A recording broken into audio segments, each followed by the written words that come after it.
The U.S. government could be forced to refund billions of dollars. And if that happens, take us through how you think that would play out. I think, in short, it would be a hot mess. The problem with tariffs is there's not a single player paying for those, right? And a lot of times in retailing, you'll have a partnership where maybe the supplier bears some of the costs and the retailer bears some of the costs. So what's going to happen is the cost of inventory is going to dramatically change. Okay, what do I mean by that? Is you're selling product into a retailer, and then you have to pass on a price increase gradually. If you're doing FIFO, first in, first out, the cost of inventory is going to increase. Now, when you're doing price increases, typically the retailer says, we want you to use the order date, so pass that on. But if you're doing a price decrease, they want to date it immediately. So you buy the cost of that inventory down.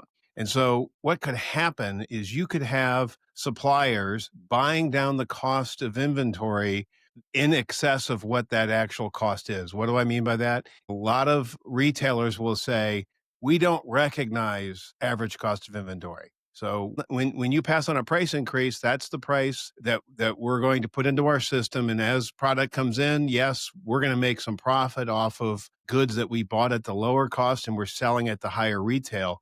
But we've seen this time and time again where you have, sometimes it's referred to as a yo-yo cost, where the cost is going up and down. So let's just say, for example, you pass on a price increase due to tariffs 2 months ago.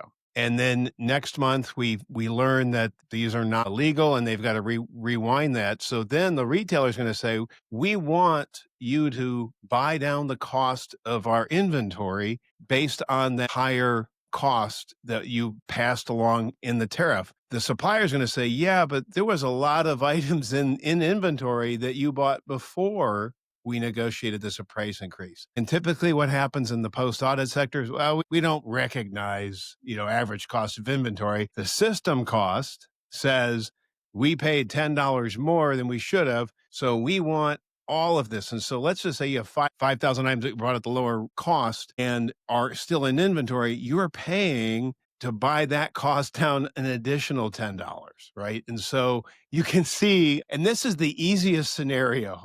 It only gets more complex. So there's going to be a lot of confusion around the current business. But when the auditors come along and they start sifting through this, they are going to pass on additional costs to you that have nothing to do with the average cost of inventory.